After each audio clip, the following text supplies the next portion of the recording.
Maka Bapak Ibu yang rahmati Allah Subhanahu wa taala, fatwa para ulama dia akan berbeda di antaranya biikhtilafil ahwal. Beda satu kondisi dengan yang lain, itu meskipun yang dilakukan sama, tapi hukum belum tentu sama. Apa yang bisa kita ambil dari hadis tadi? Tadi yang jelas, pertama, kelebihan umat Nabi Muhammad dibolehkan makan darah dan bangkai yang dikecualikan berdasarkan hadis.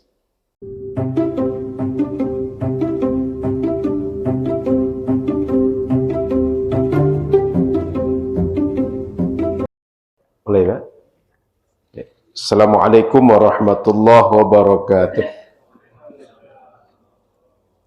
Bismillahirrahmanirrahim. Alhamdulillah rabbil alamin. Hamdan yuwafi ni'amahu wa yukafi mazidah. Ya Rabbana lakal hamdu kama yanbaghi li jalali wajhika wa 'azimi sultanik. Allahumma arzuqna fahman nabiyyin wa hafzal mursalin wa ilhamal malaikatil muqarrabin bi rahmatika ya arhamar rahimin. Allahumma arinal haqqa haqqan farzuqna ittiba'ah wa arinal batila batilan warzuqna ijtinabah. Sallallahu alaihi wasallam Muhammadin alhamdulillah rabbil alamin. Alhamdulillah, kita bersyukur dengan rahmat Allah yang sangat luas. Sampai sekarang kita alhamdulillah sudah berada di pertengahan bulan Rajab. Insyaallah sebentar lagi kita masuk bulan Sya'ban, kemudian dilanjutkan dengan Ramadan. Semakin dekat kita dengan bulan yang sangat panen umat Nabi Muhammad dengan amal, maka dari sekarang kita persiapkan untuk menyambut bulan Ramadan. Salawat teriring salam kepada Rasulullah sallallahu alaihi wasallam. Mudah-mudahan kita semua di akhirat termasuk di antara umat Rasulullah yang patut untuk berkumpul dengan Nabi Muhammad sallallahu alaihi wasallam. Amin ya rabbal alamin. Baik, malam ini kita lanjutkan pembacaan kitab Bulughul Maram min Ahaditsil Ahkam yang dikarang oleh Imam Ibnu Hajar Al-Asqalani, dan kita membaca penjelasan dari I'lamul Anam Syarh Bulughul Maram Dr. Nuruddin Athir. Tidak semuanya kita baca, tapi poin-poinnya yang kita ambil. Alhamdulillah, secara umum kita di Pekanbaru, kalau ada yang ingin membaca hadis Nabi, tetapi pembahasannya dari sisi akhlak, dari sisi bagaimana menjernihkan hati dari akhlak yang tidak terpuji, mengisi dengan akhlak-akhlak yang terpuji, itu bisa ikut kajian Riyadhus Shalihin. Di antara kajian Riyadhus Shalihin itu setiap Rabu subuh bersama Ustaz Abdul Somad di Masjid Musalla sepanjang Jalan Kamboja. Jadi ada 4 masjid, Masjid Baitur Rahman, kemudian Musalla Al-Hijrah, Musalla Muwahhidul Ummah, kemudian Musalla Nurul Ilmi. Itu digilir setiap pekan. Pekan kelima tidak, hanya 4 pekan itu digilir. Kitabnya lanjut dibaca, tempatnya yang bertukar. Kemudian setiap Sabtu subuh bersama Ustadz Zulhindi Rais di Masjid Nurul Huda Ronggowarsito. Malamnya Rabu kita membaca kitab hadis tapi dari sisi hukum. Kalau tadi akhlak, ini dari segi hukum. Sama, kita kitab hadis juga, yang dibaca hadis juga. Cuma hadis-hadis yang berkaitan hukum kita baca di Nurul Fajar setiap Rabu malam. Kemudian berkaitan dengan akhlak, Rabu subuh di Jalan Kamboja, Sabtu subuh di Nurul Huda Ronggowarsito. Setidaknya itu yang di Pekanbaru. Mungkin ada yang lain. Mudah-mudahan kita semua dapat faedah insyaallah. Baik, kita lanjutkan pembahasan kita malam hari ini tentang ada jenis dari organ tubuh kita yang dominan darah tapi halal dimakan. Kemudian ada hewan yang dia mati tidak disembelih, halal dimakan.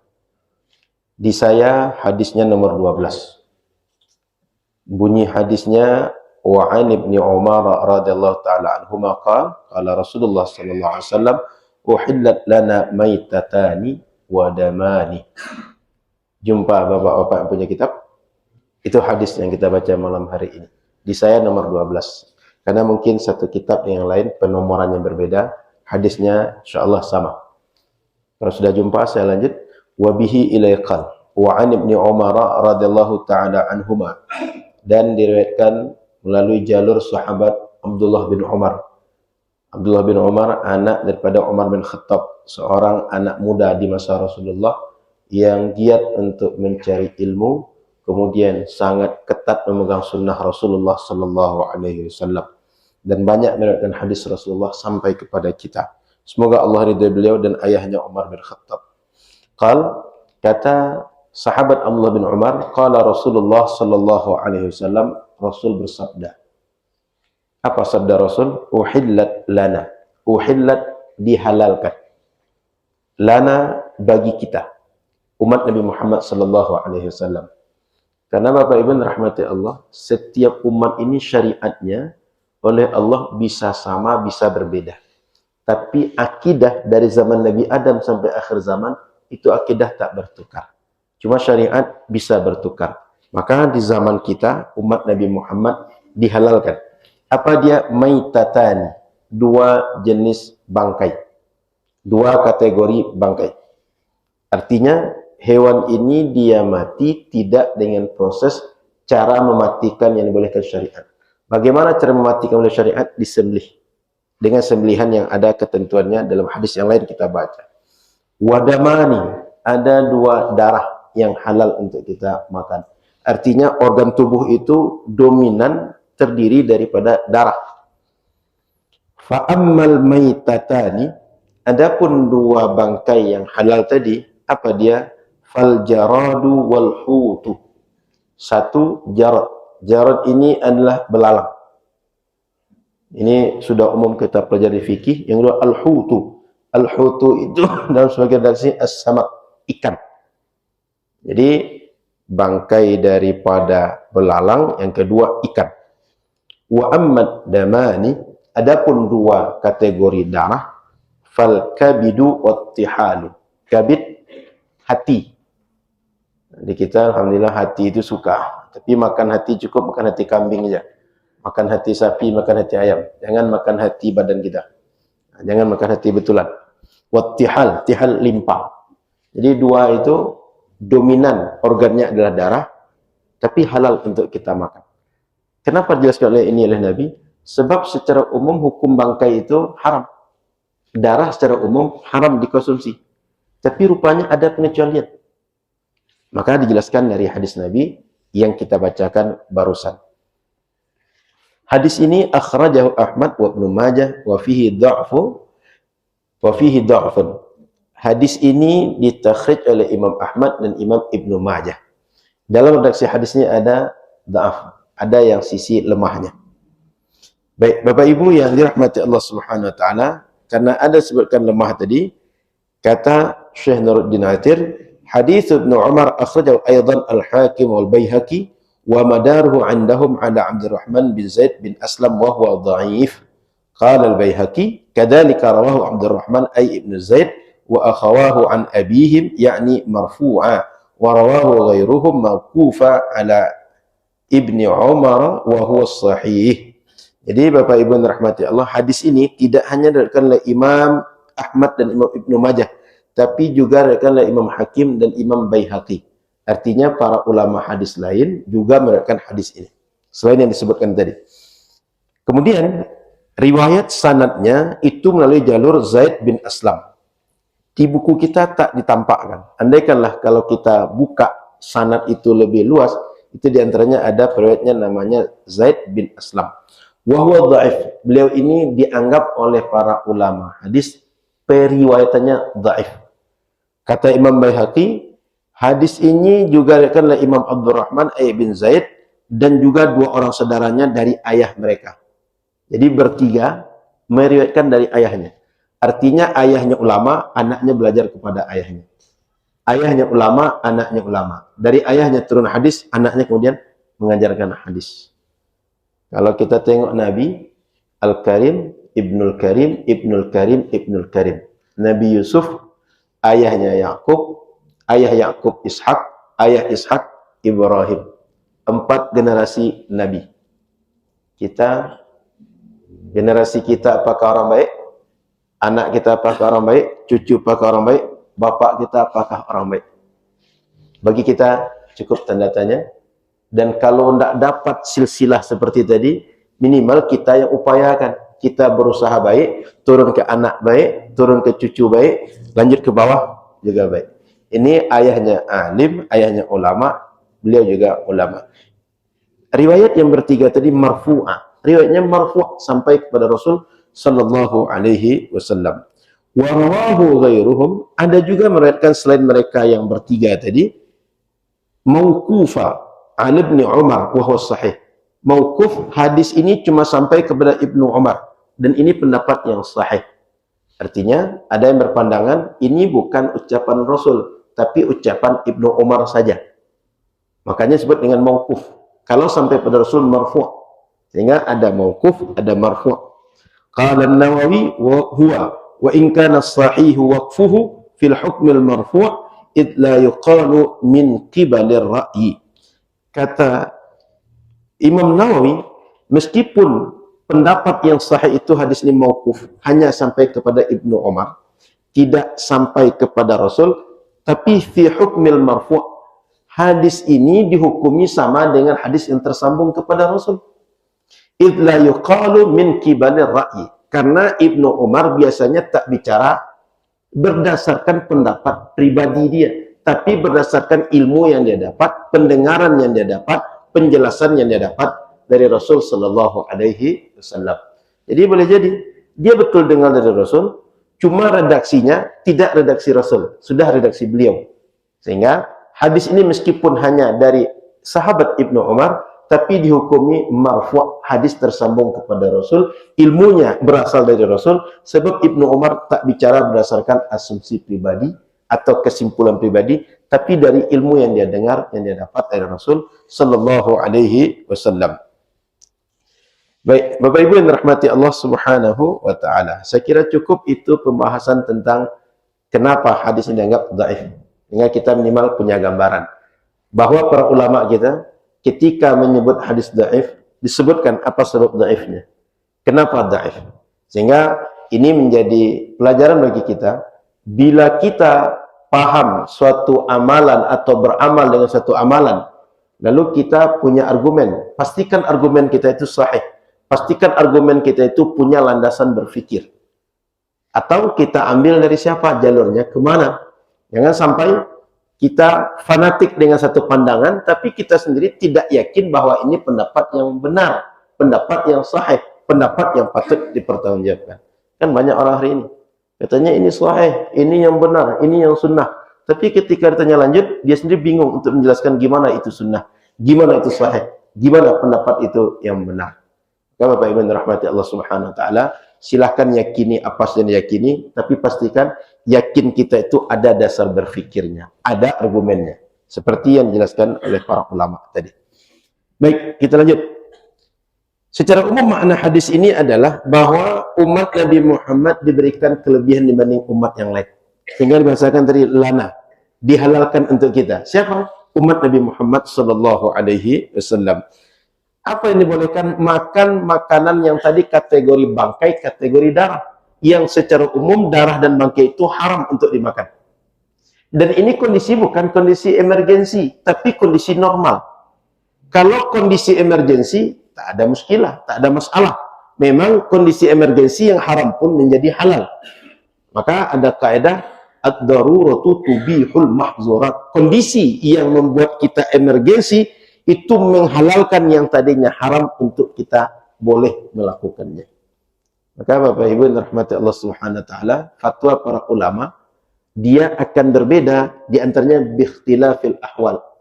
Beda satu kondisi dengan yang lain, itu meskipun yang dilakukan sama, tapi hukum belum tentu sama. Contoh, saya ketika kondisi saat itu tak ada makanan, saya makan daging babi. Yang kedua, saya cuma pergi ke Palas lewat Siak 2. Rupanya banyak di situ rumah makan BPK. Kayaknya BPK ini rumah makan baru nih. Penasaran, cobalah. Apalah isi BPK ini? Macam mana pula orang masak BPK ini?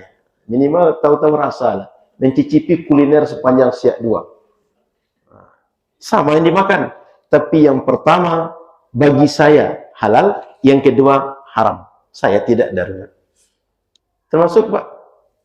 Dua orang yang bertanya, tapi kondisi dua orang ini tak sama. Pertanyaan sama, bisa jadi jawabannya beda. Contoh yang satu, Ustaz Khairul tanya, Ustaz, apa hukum menikah bagi saya? Yang kedua, Pak Mul yang tanya, Ustaz, saya mau nikah lagi, apa hukum nikah bagi saya? Bisa jadi, Ustaz wajib nikah, Pak Mul haram nikah. Kenapa? Kalau Pak Mul nikah, banyak yang nanti susah Pak Mul. Banyak urusan dia tak selesai Pak Mul. Kalau Ustaz tak nikah, dia bisa berzina dia. Yang ditanya sama, tapi jawaban belum tentu sama. Kenapa? Beda keadaan dua orang yang bertanya. Atau ada dua tempat yang berbeda, Pak. Yang satu kondisinya di Palestina. Palestina waktu itu, jangankan kita untuk makan normal, untuk sekedar dapat air penghilang dahaga aja payah. Sehingga dia waktu itu mesti melakukan berbagai upaya dapat air. Di kita, air berserak-serak. Ditanya orang, apa hukum kalau kita punya air sedikit, lalu air itu kita jual mahal? Di sini, airnya, jangankan jual mahal, jual murah kita dibeli orang. Itu contoh, dua tempat tak sama. Maka Bapak Ibu rahmati Allah Subhanahu wa taala, Bapak Ibu tak perlu heran kalau kadang-kadang bertanya masalah kok dapat jawaban tak sama. Apalagi bertanyanya 5 tahun lalu, bertanya sekarang sama pertanyaan tapi dapat jawaban berbeda. Kenapa?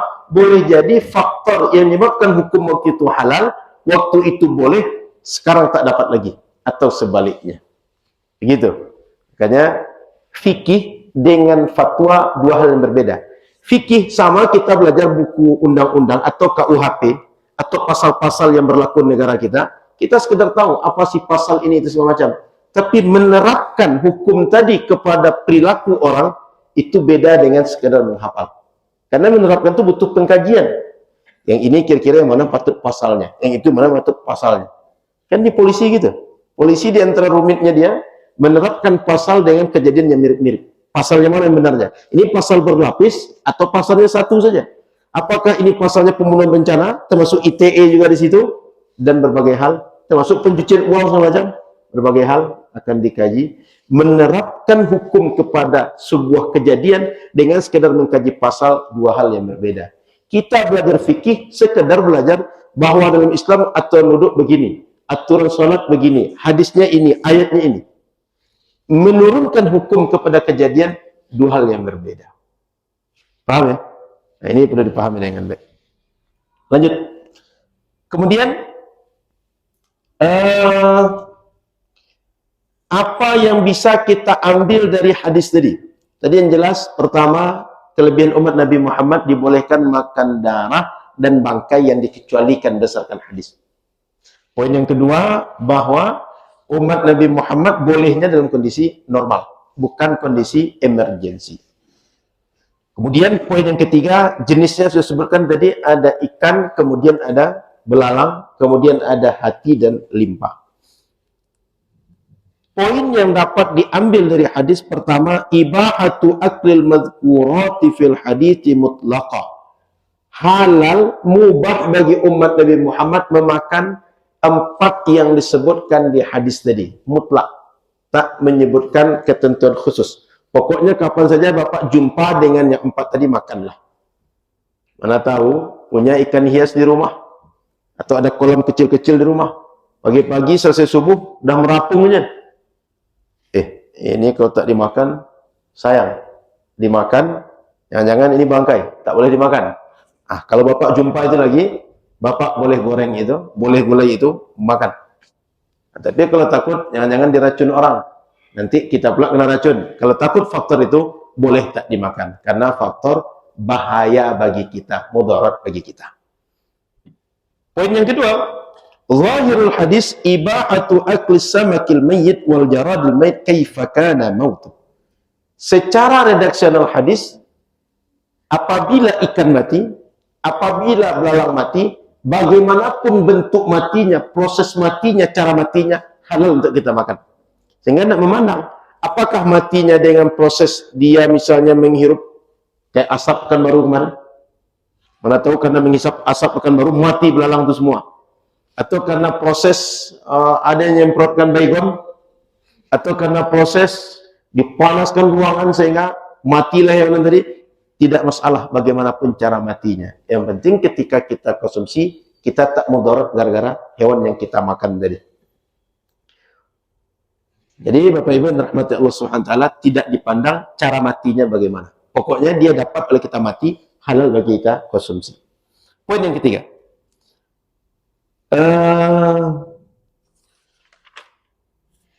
Ibahatul kabid wa tihal wa huwa mahalul ijma'ul ulama. Makan hati dan limpa itu ijma' ulama. Artinya tak beda pendapat. Tapi kalau masalah seperti belalang tadi, itu ada yang khilaf. Khilafnya adalah sebagian ulama mengatakan seperti Malikiyah, boleh makan belalang, tapi dengan syarat sebagian organnya dipatahkan. Contoh, kakinya dipatahkan, atau kepalanya dipatahkan. Bagian dipatahkan tak dimakan, dibuang. Itu diantaranya Malikiyah. Sementara makan hati dan limpa, itu ijma' ulama halal dimakan, tidak ada perbedaan pendapat. Ini kenapa boleh? Karena dia tak termasuk darah yang mengalir yang diharamkan dalam Al-Quran. Dia memang darah, tapi tak mengalir. Tambahan dari ini Pak, kalau Bapak nanti jumpa, mungkin makan daging kambing, makan daging sapi, makan goreng ayam atau gulai ayam, kadang-kadang di bagian badan tuh ada nampak darah terkumpul. Boleh jadi dia masih masih mengalir, atau boleh jadi dia sudah keras. Darah yang seperti itu kalau termakan, itu tidak terhitung najis. Ma'fu anhu, dimaafkan kalau sempat kita makan. Kamu mana tahu Pak, jumpa kita goreng ikan, goreng ayam, di bagian pahanya atau bagian yang lainnya, darah yang agak menggenang menumpuk sedikit, baik dia masih cair atau sudah sudah menggumpal, itu kalau kita makan ma'fu anhu, dimaafkan darah yang seperti itu. Apalagi hewan-hewan yang pokoknya ada darah seperti itu, dimaafkan kita memakannya. Kemudian, poin yang keempat. Taharatul madhkurat. Hewan-hewan yang kita makan tadi, berarti dia suci. Dia adalah tidak najis untuk kita makan. Buktinya halal. Kalau dia najis, tak halal, haram. Tapi karena dia boleh kita makan, dia suci untuk kita makan. Kalau kita makan, Bapak Ibu tak perlu membersihkan bekasnya dengan cara membersihkan najis. Kenapa? Dia halal, dia suci. Jadi, apa buktinya bahwa dia suci? Ini disebutkan di bab taharah.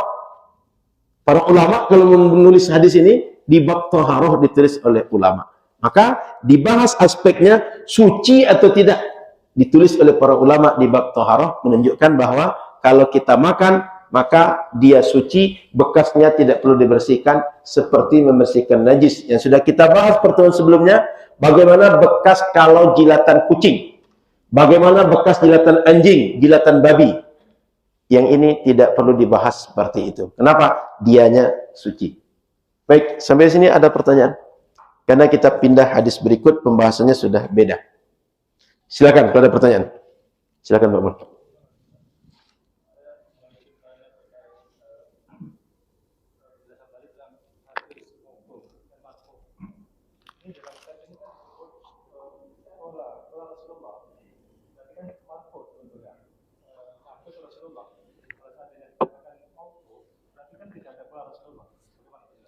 Baik, jadi Pak Mul, para ulama hadis ketika mengatakan qala Rasulullah sallallahu alaihi wasallam, bagi sebagian orang hadis ini adalah marfu' kepada Rasul. Ternyata ketika diteliti oleh yang lain, maka tadi ada pendapat Imam Baihaqi, ada pendapat Imam Nawawi, diteliti oleh sebagian orang, ternyata ini bukan dari Rasul, hanya perkataan Ibnu Umar. Ya, Ibnu Umar mengatakan ini dari Rasul sallallahu alaihi wasallam. Imam Nawawi kemudian memberikan jalan tengah. Apa jalan tengahnya?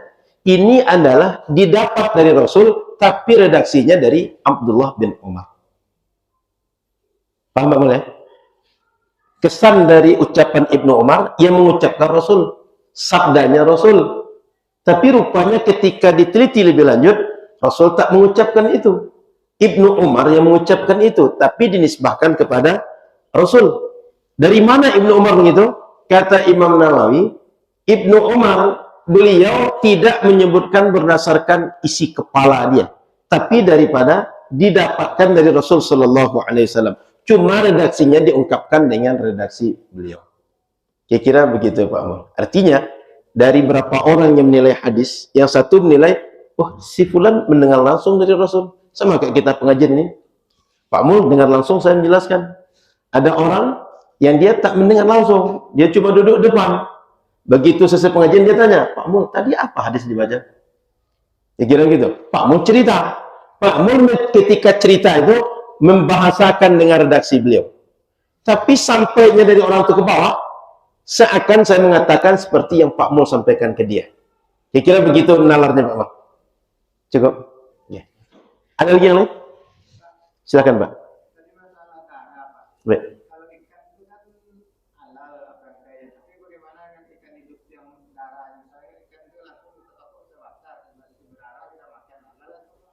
Baik. Jadi kalau kita kaji seperti itu, bagaimana dengan ikan yang sengaja kita bunuh, yang sengaja kita matikan? Yang mati tidak dengan cara kita bunuh saja halal, apalagi yang kita sengaja berpotong, Pak. Kira-kira gitu, Pak. Jadi ikan itu secara umum dia halal, tapi halalnya dimakan ketika dia sudah mati. Bagaimana cara menjadikannya halal? Disembelihlah ikan tadi, dipotong ikan tadi. Jika tidak dipotong saja halal, apalagi dipotong dengan cara yang patut. Begitu nalarnya, Pak. Sehingga baik.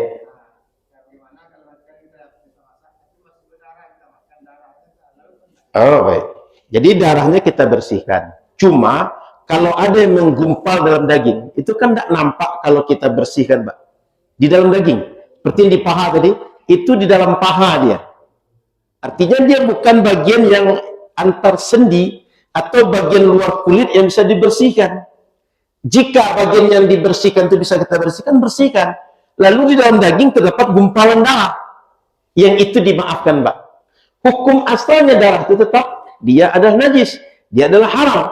Tapi dengan kondisi seperti ini, dia dimaafkan. Gitu, Pak. Cukup, Pak.